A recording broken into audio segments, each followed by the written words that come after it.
Well, this was another email that came in. This person says, would you please do a tip to help me understand color? I've watched a lot of your videos about color and I still don't understand that three-part thing you talk about. Well, we'll just give it another go.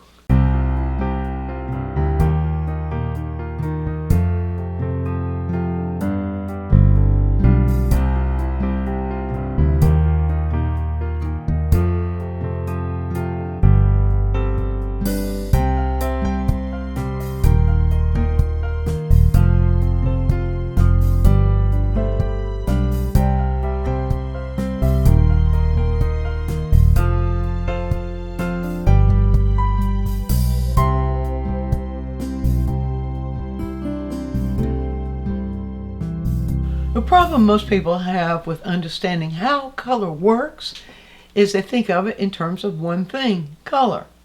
But actually we've got three things going on at once when we're mixing color, really, and when we're observing color.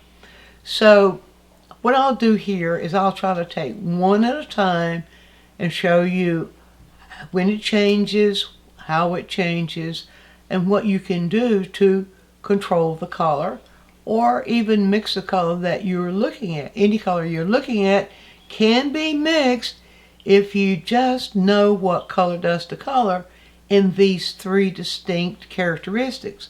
So what do we have? We have hue. Hue is not the tube name. It's not ultramarine blue and burnt sienna and brown. Those are not color names. Those are not hue names. Those are generic names. The tube color names, burnt sienna, ultramarine blue, Hansa yellow, cadmium yellow, those kinds of things. That just tells you what's in the tube. It doesn't tell you what hue it is. Then we have the generic names that can drive us crazy because there's so many of them. Cyan, olive, brown, that sort of thing.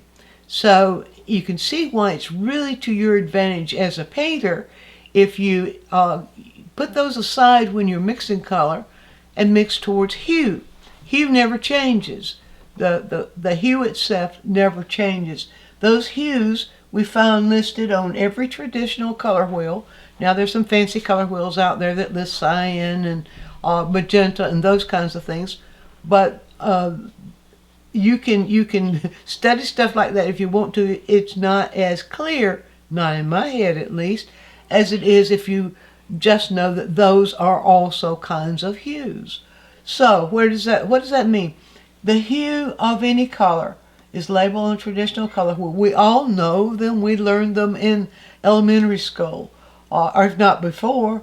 We know that there's yellow and blue and red, and that then we have combinations of those. Yellow, green, green, yellow and blue. That's all hue. Violet, blue and red. That's hue. Blue violet is hue. Red violet is hue. And so on. So whatever is listed on this traditional color wheel, that's hue. Everything you use to label a color will fall somewhere within one of these. For example, magenta is a red violet, and cyan is a blue green. So you can't get it down any further than calling it its hue. Now, hue alone is not everything we see. We see things happening to that hue. A hue, well, let's first of all, what can happen to the hue? If it's hue that changes to another hue, that simply means it has that hue added to it. For example, say if we take the hue of orange, right here, there's the hue of orange. Now that hue of orange is at a particular value and a particular saturation I'll talk about in a minute. But right now we're just looking at what happens with the hue. If that hue changes and becomes a little bit more red, for example, then it's no longer orange, but it becomes red-orange. So it's now changed from orange to red-orange. That's a hue changing to another hue. And if we choose to add yellow to it, then it changes to a yellow-orange. And then as we go around the wheel, as we add another primary into that, it's going to change according to what that primary mixed into it is going to give it. That is with, well, you could add a secondary into it. You can add any other color, any other hue that's on the wheel to it, and it's going to give us a combination of those two. And we'll find that on the wheel too. So when you're changing hue, or when you're seeing hue that might be more yellow-orange than it is yellow, that means it's changing in this direction. So hue can change to another hue. Any single hue can also change in value. So a blue, for example, let's go to another hue just for fun. A blue, for example, can be a blue at this value, and that is about middle value. You can tell this is a light value of the canvas, so it's about a middle value. We can get that blue darker. It changes in value if we get it darker. If we change it in value just a little bit, not very much, then it will become a darker blue. But if we're just changing hue, just changing value of the hue, and we're not changing anything else, then it's only the value that has changed. But we can change the saturation, and that's where people really get confused. The saturation of a hue means the amount of hue that is visible. We use two other words to talk about or to refer to saturation. That too might be confusing to you. We use the word chroma. We use the word intensity. Chroma, intensity, and saturation all refer to the same quality of color. Now the magical thing that happens to color is that when we refer to it on the color wheel, and when we add its complement, its opposite, the one that's opposite as positioned on the color wheel, when we add an opposite color to any, or opposite hue to any hue, it's going to subtract some of that hue out. Means it becomes less saturated, less intense, less chromatic, has less chroma in it. That's the reason the word chroma is used. It refers to color. So if we say what's the chroma, we're referring to how saturated is it. When we say less intensity, we're referring to how intense it is. So if we change that, now suppose we change, let's go to blue again. What do we do to blue to change its saturation? There's the blue right there. Well, we go across the color wheel, we see that orange changes the saturation of blue. What does that mean? It means that if we add any orange to blue, we're going to subtract some of the blue out. If we subtract out just a little bit of the blue, we pretty much keep that in the same value range, but we subtract any of the blue out, it's going to look something like that. That looks like a good bit of blue subtracted out. Here we have less blue subtracted out. So you're seeing the hue blue, but at a lower saturation.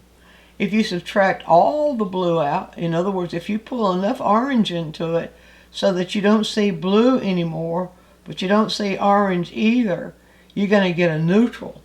And that's going to be something about like that. That's simply me adding blue into orange. So that's the sort of thing. Now here's where people get confused. They will often try to change the saturation, but the value changes too. When you are mixing color and you want to change the saturation, but you don't want the value to change, that means that they have to be the same value. Those two colors you mix into each other have got to be the same value. You see, I have here a blue, I have white added into it, and it gets it to a value very close to the orange I have here. So that when I change them, when I change the saturation, the value stays very close to that value. A lot of we think we see it a lot darker, and the reason for that is because the hue is reflecting more light, and so oftentimes in order for it to for us to perceive it as lighter, we'll need to add just a little bit more light into it. And the light that we painters have is white. So now if I do that and add just white into it, I put this down, now I have changed the value and kept the saturation. So anytime you're mixing color, you're making three things happen at once. If you're mixing any two colors together, any two hues together, you are making three things happen at once. If you're mixing two hues that are the same saturation, well, you'll keep the saturation. That's one thing you're doing.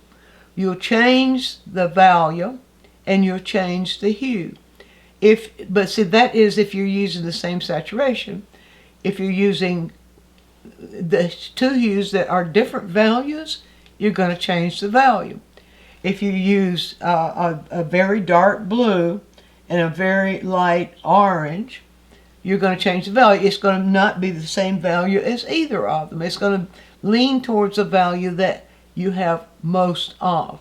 So I think the best way to handle that sort of thing, or to really get your mind around it, is not just look at the color as color, but when you mix color, look at it as to, is the hue changing? If so, in which direction? Is it moving towards in this direction on the color wheel, or is it moving this direction? Because if it's moving to another hue, it's got to move in one direction or another on the color wheel. If the value's changing, it's simply going to be even lighter or a little darker, or a lot lighter or a lot darker. If the saturation changes, it's going to have less of the hue you're mixing in it. And so you can always, if you're looking for, not thinking about, but if you're looking for what these individual things do to each other when you're mixing color, I think that you're going to find it's a lot simpler way to mix color, and you can always mix the color that you're going for no matter what it is. Be sure and view all of our quick tips. And while you're doing so, subscribe to the channel, click on the bell so you'll always get a notice when we produce a new quick tip, which is every week. And if you have a question, leave it in the comments section and we'll make a quick tip for you. Also, take a trip over to DianeMize.com where I have full-length lessons, downloads, DVDs, lots of other stuff there, some free stuff for you. And while you're there, you can subscribe to the newsletter, and that way you'll always be informed every time we do something new.